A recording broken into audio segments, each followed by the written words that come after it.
me see which episode is this. System Philosophy Part 27. Philosopher's Game. Philosopher's Game. Okay?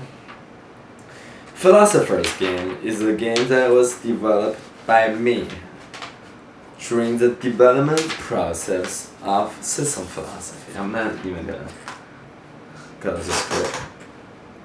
Yeah, for information, sometimes I write scripts, sometimes I don't.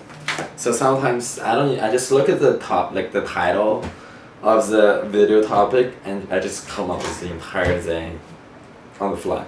So Philosopher's Game. Philosopher's Game is a simple game where to get everyone started, it basically, Philosopher's Game is a game of questions of indefinite answers.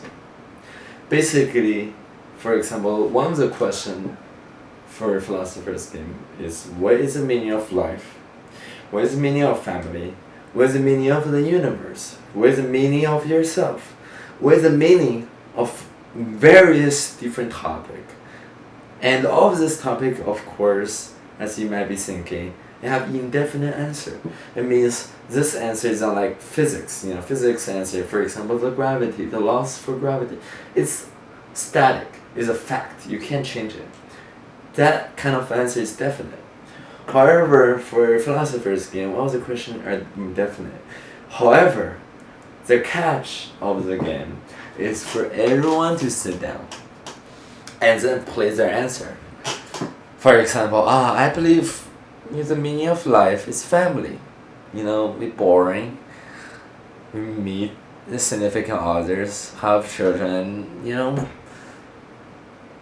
raise children and feed them up and grow and die. That's sometimes people will say that. Some people will say meaning of life is to earn money, get a lot of dollars, get good cars, good house, big house, with a pool, whatever. So everyone would, there will be hundreds of people and write down their individual answer for the indefinite question. It's a question of indefinite answer. And everyone would do that. Hundreds of people, they come up with their own idea, submit the question. The other 100 comes, look at the question, write the answer, submit the answer. The catch is that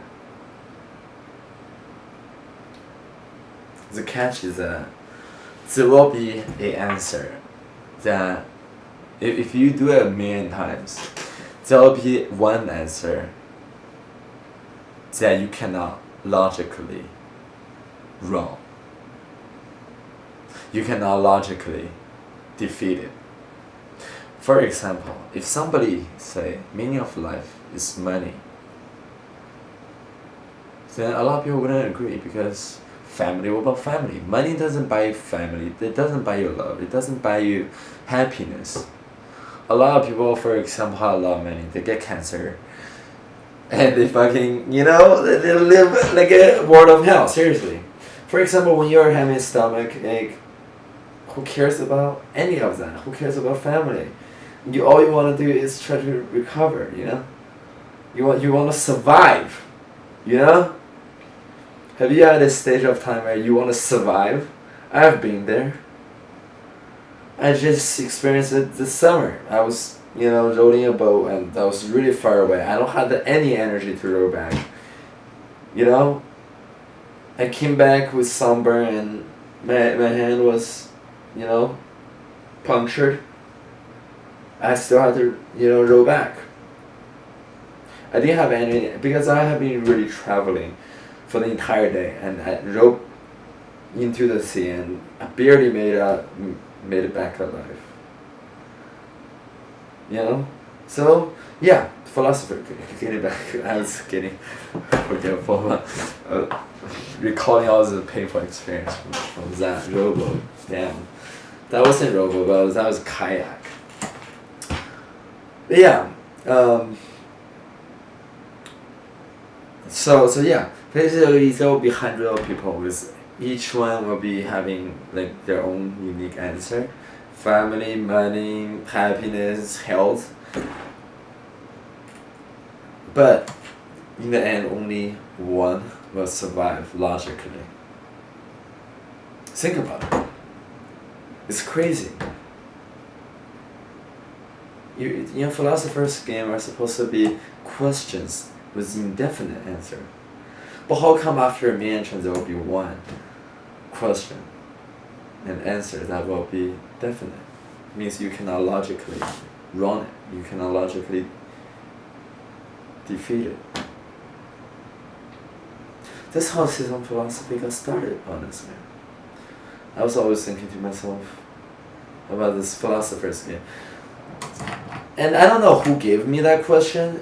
It's not a one person, because if somebody gave me that question, I would have remembered it. But basically, I just written down every single scenario. That's how system philosophy. But that's how first system got started, I just played the philosopher's game. It seems a good Descartes. Remember Descartes? He's the one who started the first initial concept of exception by telling that there might be an evil genius, so you cannot trust. The question was, you cannot trust anything in this world, and there are people with answer. Some people say, yes, I can, because this are real, and what's the point of not making it real? If you say this is not real, then what makes everything real? Then what's the point of definition itself? Even like this doesn't exist, as long as you feel it exists, it still exists. Like there'll be different people, come to the room with different answers. And that was the first philosopher's game. Was pretty much from Descartes. He's the one who started the trend of exception. But of course, when I first started in system philosophy, I don't even know who's Descartes. I learned who's Descartes in college. But when I first started in high school, I didn't even take any philosophy course. I don't even know who he is, and I don't read philosophy books as a time. As a time, I was the same as most of the viewer out here. Is what the fuck is philosophy? What's the point of philosophy? I was having that kind of attitude until. It's really hard to tell the story. But yeah, philosophers. Think about the game. What's the meaning of life? Ask your brother, ask your parent. What's your perspective on meaning of life? And you will find a way to run that idea. Then ask your parent to come up with a new concept.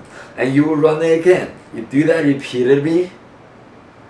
I don't know how long, maybe 1,000, maybe one time, maybe 2 times, maybe a million, and maybe, I don't know, maybe never. Because it really depends on your perspective on life, on what kind of variables that you kind of receive in life.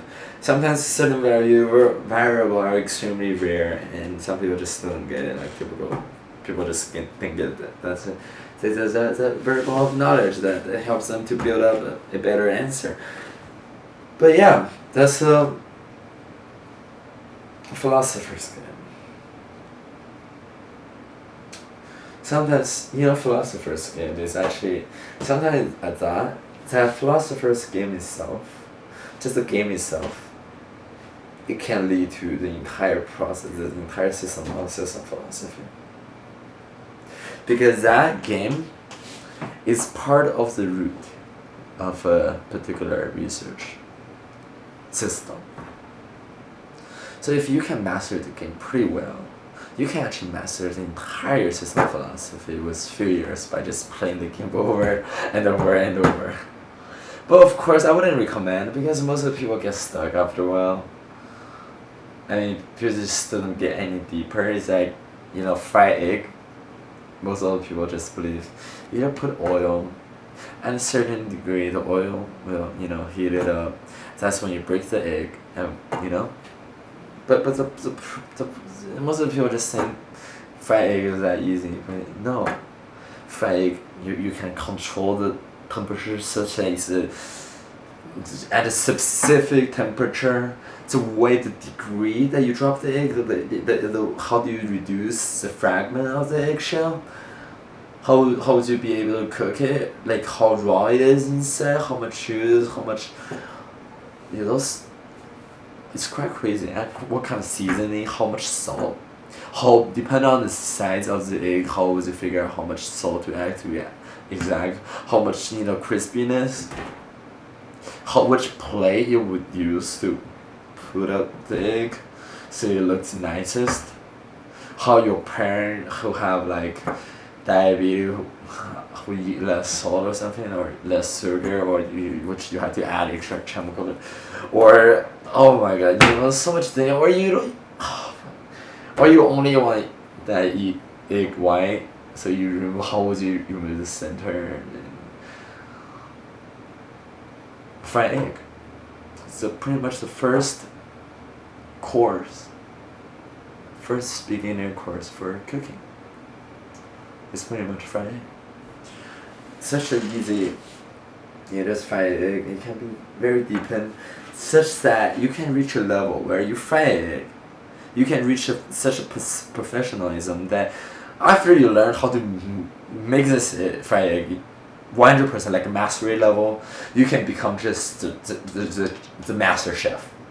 Because you already know all the concept it takes to cook the egg, so much that you know the concept, what it takes, then you can just become the master chef. It's crazy, It sounds crazy, right? But it is like that. If you are really good at the concept part. And yeah, that's the Philosopher's game. It's quite okay. The game, the concept is so simple, right? But you see the meaning is so deep. And there's so much meaning that is for you to explore. Especially system philosophy and philosophy. There's so much things for you to explore. Because it is thinking. Philosophy is the study of thinking. And what we do is all about thinking, It's everything thinking. Like the whole world exists because of your way of thinking. Think about it. It's quite complicated. But of course I wouldn't, throw this huge idea into your head that stuns you, be like, oh my god, I can't sleep because it's too much. But do it little by little. And start with the little concept. Philosopher's game. What's the meaning of life? I just wanna wake up and have food in my stomach, and be happy. Oh my god. Yeah.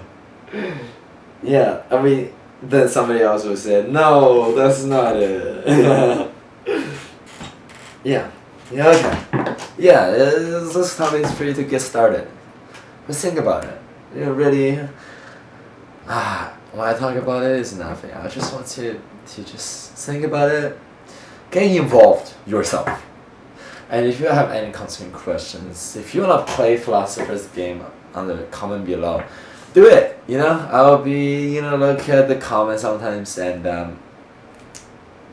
help you out. Maybe some of you have talent. If you have talent, if you have talent, maybe that I can perhaps get some of you involved with much bigger project.